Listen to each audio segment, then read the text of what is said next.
કે હું જે જાણું છું આવી કેટલા લોકો જોડે આવું થતું હશે, કેટલા લોકોને રસ્તા નથી મળતા, પણ હું જાણું છું, મને ખબર છે, મેં જોયું છે, મેં અનુભવ્યું છે, તો હું બધા જોડે શેર કરીશ. કોઈ માને તોય ભલે, ના માને તોય ભલે.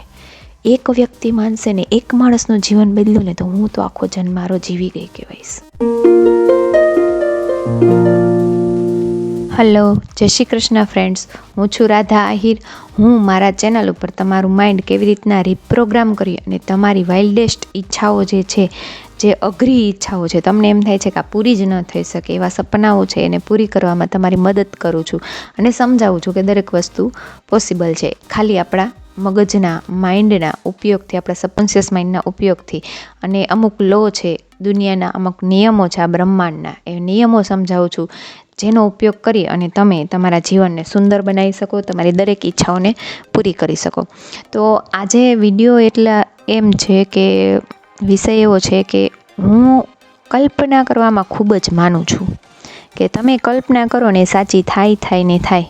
મારો આટલો બધો વિશ્વાસ શા માટે છે કલ્પનાઓ ઉપર? તો મારું આખું જીવન છે ને, હું આજે તમને ઘણી બધી કદાચ એક એપિસોડ ન થાય, આના 2 વિડીયા બનશે, પાર્ટ 1 પાર્ટ 2, કદાચ લાંબુ થઈ જશે તો હું તમને મારું આખું જીવન અને પછી ક્યાં ક્યાં એના મને સબૂત મળ્યા છે, સાબિતી મળી છે એના, તમને અહીંયા એ બધી વાતો તમારી જોડે શેર કરીશ, જેથી કરીને તમને પણ વિશ્વાસ આવે કે મને આટલો વિશ્વાસ છે એનું કારણ શું છે, તમને સમજાય અને પછી તમને પણ વિશ્વાસ આવે કે હા, કલ્પના કરવાથી જે કલ્પનાઓ કરીએ છીએ એ બધું આપણા જીવનમાં આવે છે. તો સૌથી પહેલાં મારાથી હું સ્ટાર્ટ કરીશ, પછી જે મેં વાંચ્યું છે, જાણ્યું છે, એ બધું તમારી જોડે શેર કરીશ. તો મને યાદ છે ત્યારથી હું ચાલુ કરીશ. નાનપણથી મારો સ્વભાવ થોડોક એવો છે કે કલ્પનાવાદી સ્વભાવ એમ. જાણ કે નાના હતા, કાર્ટૂન જોઈએ તો એની કલ્પનાઓ કરીએ, કોઈ પિક્ચર જોઈએ તો એની કલ્પનાઓ કરીએ, એવો કલ્પનાવાદી સ્વભાવ હતો. તો પરીક્ષાઓ આવતી ને એટલે આમ આપણે બિંદાસ કલ્પનાઓ કરવામાં હોશિયાર, એટલે કલ્પના કરીએ કે ભાઈ આપણો તો નંબર આવ્યો છે. એટલે લગભગ 12 ધોરણ સુધી તો એવું જ બન્યું કે 1 થી 3ની અંદર મારો નંબર આવતો હતો. આ મારી કલ્પના, એવડી મહેનત નહોતી, રિયલી હું કહીશ, મહેનત મેં ક્યારેય કરી નથી ભણવામાં, પણ હા, કલ્પનાઓ કરવાનો ખૂબ શોખ હતો, એટલે કલ્પનાઓ કરતી. ત્યાર પછી તો કોલેજ કરી, પછી એમ થયું કે ચાલો બીએડ કરવું છે, તો મને એવું કીધું હતું કે મેં આને પહેલાં સક્સેસ સ્ટોરી, આમ તો ઘણી સક્સેસ સ્ટોરી મેં તમારી જોડે શેર પણ કરેલી છે, પણ આજે બધી ભેગીથી લઈ લે એટલે તમને ખબર પડે કે અચ્છા, આખું જીવન આવી જ રીતના આપણું પણ બન્યું છે, એટલા માટે. તો ત્યારે મને કીધું હતું કે ભાઈ આટલી ટકાવારીમાં ન આવી શકે બીએડમાં, બીએડમાં તમારો વારો નહીં આવી શકે, એમ એક જણે એવું કીધું હતું. પણ આપણે કલ્પના આદિ માણસ રહ્યા, ફોર્મ તો ભરવાનું જ એમ, તો ફોર્મ ભરી દીધું અને કલ્પના કરતા કે ભાઈ હું તો બીએડ કરવા ગઈ છું, હોસ્ટેલમાં ભણું છું, કારણ કે હોસ્ટેલનો અનુભવ ત્યારે મારા માટે પહેલો હતો. હું ક્યારેય ત્યાં સુધી કોલેજ સુધી હું ક્યારેય હોસ્ટેલમાં ભણવા જ નથી ગઈ, ઘરે રહીને ભણી હતી. એટલે આમ બસ મોજથી કલ્પનાઓ કરતા, અને વારો આવી ગયો, બીએડ કરી લીધું. બીએડ કર્યા પછી એમએડની એક્ઝામ હતી, એન્ટ્રન્સ એક્ઝામ. તો એમાં તો એવું અમારા પ્રોફેસર જે બીએડના લેક્ચરર હોય ને, એમણે એને આપણા જોડે સ્ટુડન્ટ્સ હોય એમણે એને બધા એમ કીધેલું હતું કે ભાઈ ખાલી એન્ટ્રન્સ એક્ઝામ દેવાય, એમાં પાસ ન થાય, કારણ કે અમારા પ્રોફેસરે 3-4 વર્ષથી ટ્રાય કરતા હતા પાસ કરવાની, દર વખતે એક્ઝામ દેતા હતા, તો એમાં પાસ ન થાય. પણ બંદા કેવું વિચારતા કે વાવ યાર, એમએડ કરવા જઈએ તો કેવી મજા આવે, હજી 1 વર્ષ બહાર ભણવા મળે અને માસ્ટર ડિગ્રી કહેવાય, માસ્ટર ઓફ એજ્યુકેશન બની જાય, એમ થોડું એવું લાગતું એમ. તો આપણે તો એન્ટ્રન્સ એક્ઝામ પાસ થઈ જાય, એક્ઝામમાં શું હોય એમ. તો તૈયારી કંઈ નહોતી કર્યું, તૈયારી કોઈ જાતની નહીં, કારણ કે ખબર જ નહોતી કે એમએડમાં શું પૂછાય, કોઈ મટીરિયલ એ નહોતું. બીએડ કરીને ઘરે આવી ગયા પછી કોઈનો કોન્ટેક્ટ નહીં, અને એમએડની એન્ટ્રન્સ એક્ઝામ દઈ દીધી અને પહેલી જ વખતમાં પાસ એન્ટ્રન્સ એક્ઝામમાં. બધાને ખૂબ આશ્ચર્ય લાગ્યું કે આ કેમ બને એમ. અમારા પ્રોફેસર બધાએ 2, 4, 5મી એક્ઝામ દેતા હતા અને હું એમની જોડે પહેલી એક્ઝામ દઈ આવીને પાસ થઈ ગઈ. પણ બસ કલ્પનાઓ કામ કરતી હતી ત્યારે મારી. અને આમ એવી કલ્પનાઓ કે જેમ જેમ મોટા થાય ને એમ સમજ વધે ને એટલે આપણે કલ્પના ઉપર વિશ્વાસ ઓછો થાય. ત્યારે વિશ્વાસ વધારે હતો એટલે વધારે જલ્દીથી બધું થઈ જતું હતું. હવે જેમ જેમ સમજાતું જાય ને એમ વિશ્વાસ ઓછો થતો જાય ને, કે બારે બધું દેખાતું આવે ને સમાજમાં કામ છે ને આમ છે ને આમ છે ને, એમ કલ્પનાઓ પર વિશ્વાસ આપણને ઓછો આવે, અને એટલે જ આપણી જલ્દી કલ્પનાઓ સાચી નથી પડતી. જ્યારે તમને વિશ્વાસ વધારે હોય ને ત્યારે જલ્દી સાચી પડે. એટલે ત્યાં સુધી એ બધું બન્યું. પછી એમએડ કર્યું નહોતું, શું કરવાનું કર્યું એ સમજાવું. આમ હોસ્ટેલ એક વર્ષ હું બીએડમાં 6 મહિના હોસ્ટેલમાં રહી. 6 મહિના રહીને એટલે મને મજા ના આવી હોસ્ટેલમાં રહેવાની, બહુ બંધન લાગતું હતું, ક્યારેય રહી નહીં ને એટલે. પછી એમએડમાં તો એવું જ હતું કે હોસ્ટેલમાં જ રહેવાનું હતું ફરજિયાત. તો થોડુંક મનમાં અચૂડચું થતું, સારું એમને રહેવા મળે તો એમએડમાં જવાય, બાકી તો એમએડમાં ન જવાય ભાઈ, એમએડ કરવાની મજા જ ના આવે, હોસ્ટેલમાં તો રહેવું જ નથી એમ. ત્યારે મારું એવું મંતવ્ય થઈ ગયું હતું. તો મને અમરેલી યુનિવર્સિટીમાંથી સામેથી ફોન આવ્યો હતો કે ભાઈ બેનને અમરેલી મળે છે, અમરેલીમાં એમએડ કોલેજ છે એમાં, પણ ત્યાં હોસ્ટેલમાં રહેવાનું હતું. તો થોડુંક અંદરથી એવું થતું કે ભાઈ હોસ્ટેલમાં નહીં મજા આવે, હોસ્ટેલમાં નહીં મજા આવે, ના જાય તો સારું એમ. આમ થોડીક ઈચ્છા હતી કે એમએડ કરું, અને થોડુંક આવું હતું, બે હચુડચું થતું હતું. એમાં મારા પપ્પાએ ના પાડી દીધી કે ભાઈ એમએડનો ખર્ચો આપણાથી થાય એમ નથી, અને તું એમએ કર લે માસ્ટર ડિગ્રી. એટલે રહી ગયું એમએડ કરવાનું. ત્યાર પછી તો કે બીએડ કર્યા પછી હું થોડોક ટાઈમ સેવા દેવા ગઈ હતી એક જગ્યાએ ટીચર તરીકે. તો આમ ટીચરનો શોખ સારો એવો લાગી ગયો હતો, કારણ ટીચર હોય તો મજા આવે એમ, નોકરી કરવા જવાની ને એમ બધું.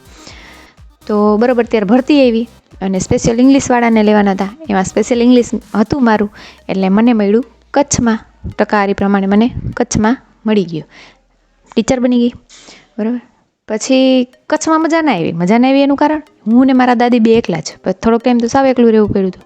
એટલે એમ થતું કે ભાઈ આના કરતાં તો ઘરે સારું. આ વચ્ચે એક બીજી સક્સેસ સ્ટોરી કહું. સગાઈ થવાની હતી, ટૂંકમાં એમ એવડા થાય એટલે માગાઓ બધા ચાલુ થાય ને, પોતપોતાની ઈચ્છાઓ. આપણે આજ ખુલ્લા મનથી જ બધી વાત કરવાના છીએ. તો ત્યારે યંગ હોઈએ તો બધાના મનમાં એવું અલગ અલગ વસ્તુઓ ચાલતી હોય ને કે આવું હશે, પાત્ર આપણું સામે આવું હોવું જોઈએ. તો મને એમ થતું ભાઈ મારું નામ રાધા છે ને, તો મારા નામને મેચ થાય ને એવો છોકરો હોય ને તો કેવું સરસ લાગે એમ, બધા કેવું સરસ બોલે.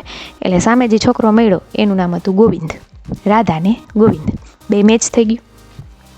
નોકરિયાત જોતું હતું, નોકરિયાત મળી ગયું. એટલે એ પણ એક સક્સેસ સ્ટોરી કે જેવું હું કલ્પના કરતી ને વિચારતી કે અચ્છા બધાને કેવું લાગશે, કેવું બોલશે એમ, તો એ થઈ ગયું. પછી કચ્છમાં જોબ મળી ગઈ, પછી મેરેજ થઈ ગયા. મેરેજ પછી એમ થતું કે ત્યાં છેટ રહેવું અને એના કરતાં આપણા વતનમાં હોય તો કેવી મજા આવે એમ રહેવાની. તો બરાબર ત્યારે એક્ઝામ આવી, એન્ટ્રન્સ એક્ઝામ ટેટની પહેલી 8 દિવસ તૈયારી કરી, કારણ કે ત્યારે મારા મેરેજ અને એન્ટ્રન્સ એક્ઝામની તૈયારી બધું ભેગું હાલતું હતું મારે. મેરેજ પછી તરત જ થોડાક દિવસ 10-12 દિવસમાં કંઈક હતી.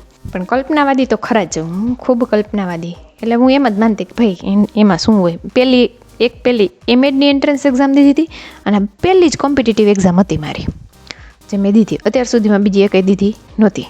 પાસ કરી, 108 માર્ક આવ્યા, મેરિટ ઊંચું ગયું, વતનમાં મળી ગયું. એનું કારણ પણ મારી કલ્પનાઓ હતી, કારણ કે મેં કલ્પના કરતી કે ભાઈ ઘરે હોય ને, ઘરેથી આપણે નોકરી કરવા જતા હોય ને, ઘરના બધા હોય ને, કેટલો સપોર્ટ હોય ને, કેવી મજા આવે ને, એ થઈ ગયું. ત્યાર પછી લાઈફ આગળ વધી. ત્યાર પછી એમ થતું કે મેરેજ થયા તો ફેમિલી વિશે બધાને હોય, તો મને એમ થતું કે હું મોટી ભાઈ બહેનમાં, મારાથી 2 ભાઈઓ નાના, એટલે મેં બહુ કેર કરેલી છે. મારા મમ્મી ને પપ્પાને અમને મૂકીને વાડીએ જતા, ભેંસો દોવા જતા, બધું કામ કરતા, અને હું પાછળ રહેતી. તો મારા ભાઈઓની કેર કરતી, એમને ટ્યુશનમાં મૂકવાના હતા. તો મને એમ થતું કે ભાઈ તો મોટો જ હોવો જોઈએ, જે આપણી કેર કરે. કોઈક આપણું કેર કરવાવાળું પણ હોવું જોઈએ. બેન મોટી હોય તો બેનને કરવી પડે, પણ ભાઈ મોટો હોય તો ભાઈ આપણી કેર કરે, એ આપણું ધ્યાન રાખે. એટલે મારે તો પહેલાં બાબુ જ આવશે, મારો બાબુ મોટો હશે ને બેન નાની હશે. તો અને પ્રેગ્નન્સી જેવી રહી એવું જ હું શિવ ભક્ત છું. નાનપણથી મને શિવની ભક્તિ વારસામાં આવી છે. મારા દાદા, મારા પપ્પાના દાદા, મારા પપ્પા, અહીંયા મારા સાસુ સસરા બધા શિવ ભક્ત છે. એટલે આપણે પણ શિવ ભક્ત છીએ.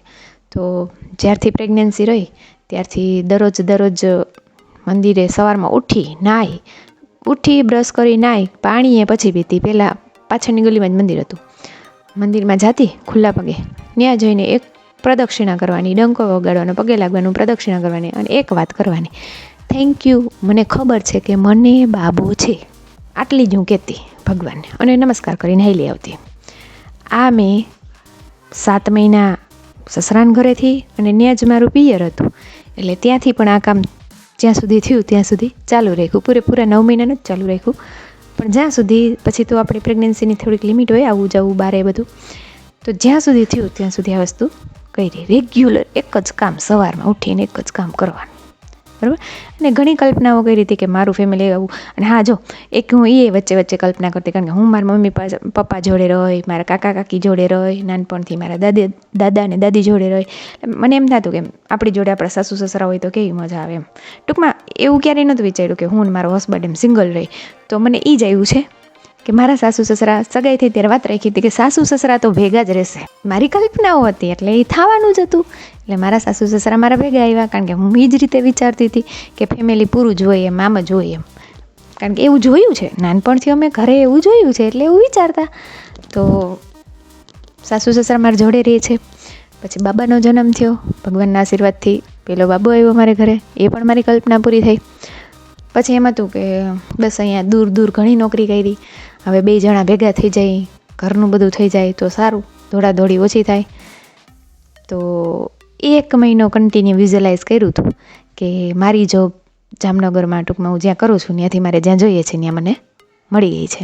દરરોજ એક જ કામ કરવાનું. ત્યારે બહુ આળસ કર્યું હતું ઘરના કામ કરવામાં, ઉકલતું જ નહીં ઘરનું કામે. ફોર્મ ભરવા નહોતું એને પહેલાં એક જ કામ, બપોરે હુવો, સાંજે હુવો, જે હુવો તો એક જ કરવાનું. ઓહો, ત્યાં નોકરી હોય તો કેવી મજા આવે, ત્યાં નોકરી હોય તો કેવી મજા. ટૂંકમાં એમ વિઝ્યુલાઇઝ કરતી કે હું ત્યાં નોકરી કરું છું, અમે ત્યાં રહેવા વયા ગયા છીએ, મસ્ત મકાન ને બધું. અને મહિના દિવસમાં નોકરી ટ્રાન્સફર ત્યાં થઈ ગઈ.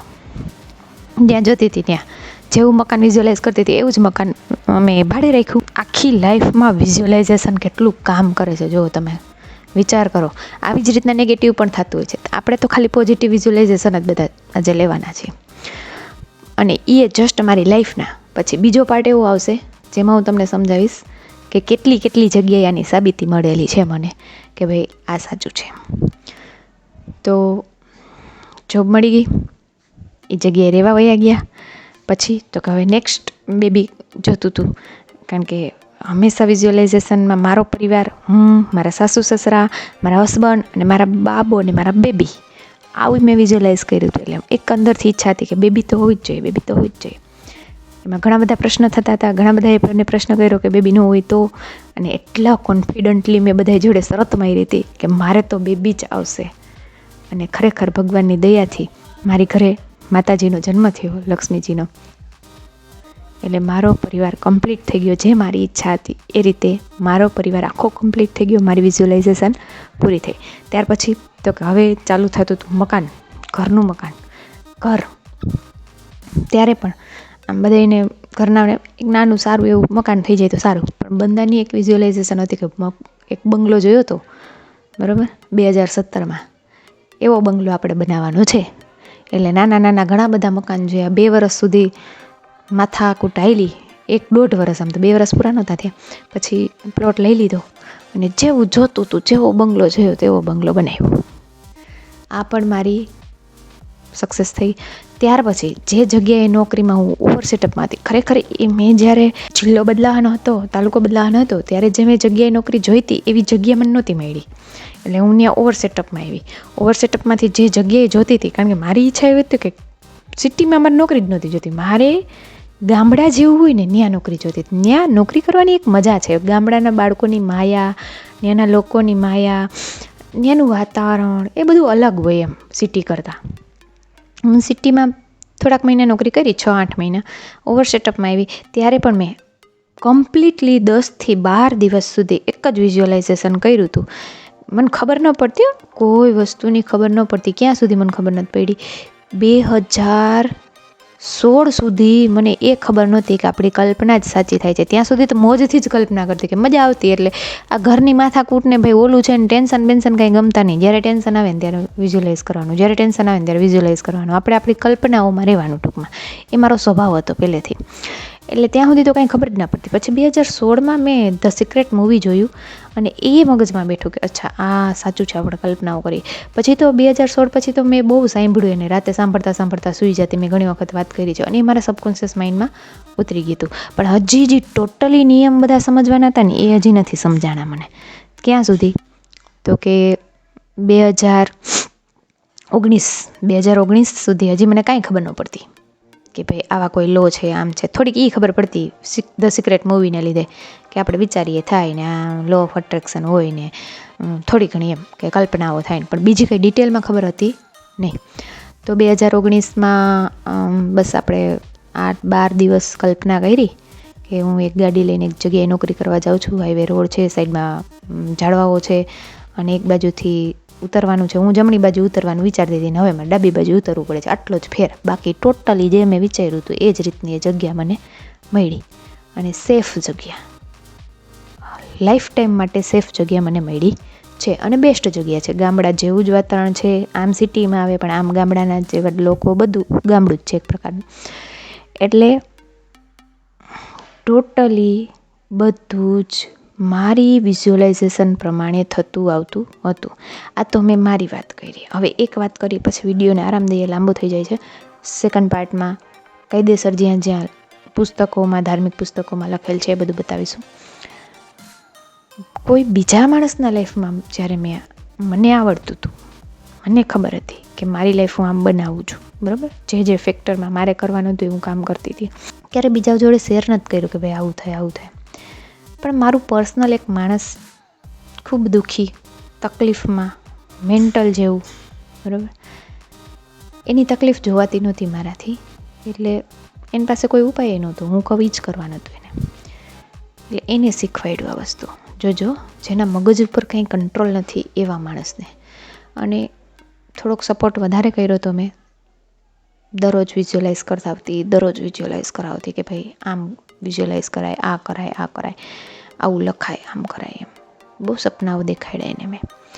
અને 10-12 દિવસ મેં રિઝલ્ટ મળ્યું. એકદમ નેગેટિવ સિચ્યુએશન, તમને ક્યાંય કોઈ રસ્તો જ ન મળે કે આમાં કાંઈ પોઝિટિવ થઈ શકે એટલી નેગેટિવ સિચ્યુએશનમાંથી ઓચિંતાનું બધું પોઝિટિવ. ખાલી કલ્પનાઓ કરાવવાથી બધું જ પોઝિટિવ. અને એ સમય એ હતો કે મને આમ શું કહે, ધ્રુજાણી આવી જતી હતી કે ખરેખર આટલી હદ સુધી આ નિયમ કામ કરે છે. અને મેં મારા પૂરતું રાખ્યું હતું એમ. તોય હજી મારા પૂરતું હાલતું હતું. ખાલી એક જ વ્યક્તિને શીખવાડતી હતી. અને એ વ્યક્તિને તો પછી આ મારું ગાંડું લાગી ગયું હતું કે ભાઈ આ માણસ કે સાચું જ છે, એ કે એમ જ મારે કરવાનું થાય છે એમ. એટલે એને ડગલે ને બગલે એ બધું પૂછતા. પછી એક સમય એવો આવ્યો કે એણે જે વહેલી કલ્પનાઓ કરી હતી, અગાઉ કલ્પનાઓ કરી હતી, જે દુઃખી સમયમાં હોય, માણસની જે માનસિક સ્થિતિ ખૂબ જ ખરાબ હોય, તે કલ્પનાઓ કરી હતી એ અત્યારે સાચી થઈ. અને જે પૂરું થયું તે દિવસે એક નિર્ણય લીધો મેં કે હું જે જાણું છું, આવી કેટલા લોકો જોડે આવું થતું હશે, કેટલા લોકોને રસ્તા નથી મળતા, પણ હું જાણું છું, મને ખબર છે, મેં જોયું છે, મેં અનુભવ્યું છે, તો હું બધા જોડે શેર કરીશ. કોઈ માને તોય ભલે, ના માને તોય ભલે. એક વ્યક્તિ માનશે ને એક માણસનું જીવન બદલ્યું ને તો હું તો આખો જન્મારો જીવી ગઈ કહેવાઈશ. અને ત્યારથી શરૂઆત થઈ મારા ચેનલની. ત્યારથી શરૂઆત થઈ બીજાને શીખવાડવાની. ત્યાં સુધી તો હું મારી ઉપર હાલતું હતું. પણ એવું નથી, અહીંયા મને સાબિતી એ મળી કે એવું નથી કે હું એક કરી શકું. જે માણસની માનસિક સ્થિતિ સારી ન હોય ને એ માણસ કરી શકતું હોય ને તો દુનિયામાં કોઈ પણ માણસ કરી શકે, એ મને ખબર પડી. અને જે માગો ને મળે, જે ઈચ્છા હોય એની પૂરી થાય. કોઈ એવી ઈચ્છા નથી કે જે પૂરી ના થાય, બરાબર. બસ તમને એના ઉપર એટલો વિશ્વાસ હોવો જોઈએ. અને મને એટલા માટે એટલો વિશ્વાસ છે કે મારું તો આખું જીવન કલ્પના છે. કલ્પના ઉપર જ આવ્યું છે, બધું આવે છે મારા જીવનમાં. પણ બીજાનું પણ મેં જોયું છે, શીખવાડ્યું છે, એનું પણ જોયું છે.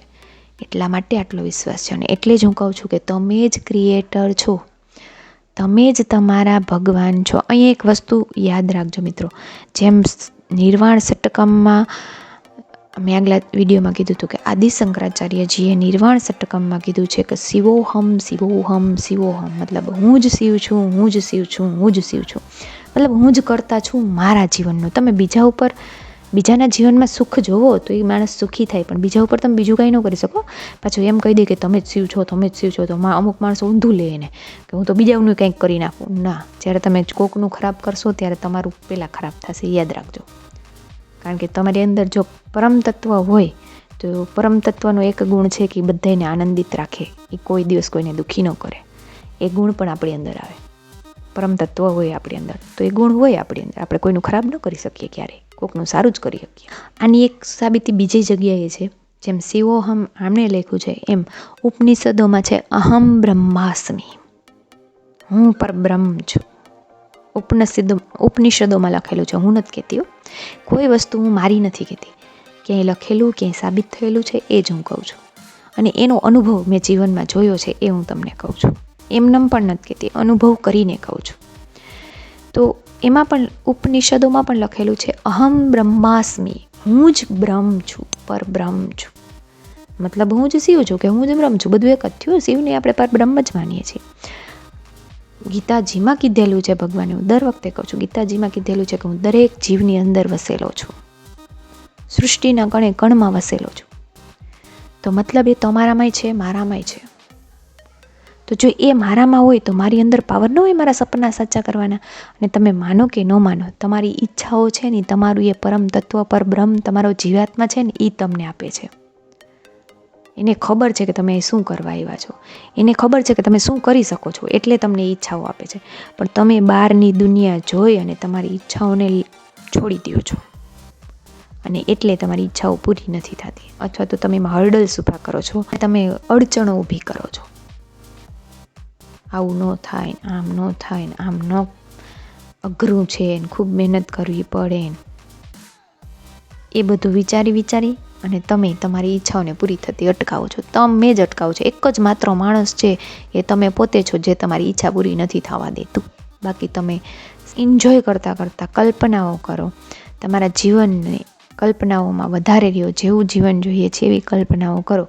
તો મારું જીવન, બીજા બે માણસનું જીવન એ કલ્પનાઓ દ્વારા જો જેવું જોઈએ એવું બનતું હોય, તો આ દુનિયાના દરેક માણસનું જીવન એની કલ્પનાઓ દ્વારા જેવું જોઈએ એવું બને. આ મારા જીવનનો અનુભવ મેં તમને કીધો છે. હવે નેક્સ્ટ એપિસોડમાં કઈ જગ્યાએ આની સાબિતી મળે છે એ હું તમને કહીશ. આપણા પુરાણોમાં મેં કીધેલું છે, પણ છતાંય એક વખત કહીશ હજી પણ. કેમ કે મારે તમારા મગજમાં એક વસ્તુ બેસાડવાની છે કે તમે જ ક્રિએટર છો. તમે જે કલ્પનાઓ કરશો એ સાચી પડશે. કલ્પનામાં પાવર છે, બધો જ પાવર. આપણી ઇમેજિનેશન છે એ જ પરમાત્મા છે, આપણી કલ્પના છે એ જ પરમાત્મા છે, બરાબર? એની અંદર સુપર પાવર છે. એ સુપર પાવરનો ઉપયોગ કરતાં તમને મારે શીખવાડવાના છે. એટલા માટે તો મને વિશ્વાસ છે કે તમને મારો વિડીયો પસંદ આવ્યો હશે. મિત્રો, પસંદ આવ્યો હોય તો લાઈક કરો, શેર કરો, સબસ્ક્રાઈબ કરો.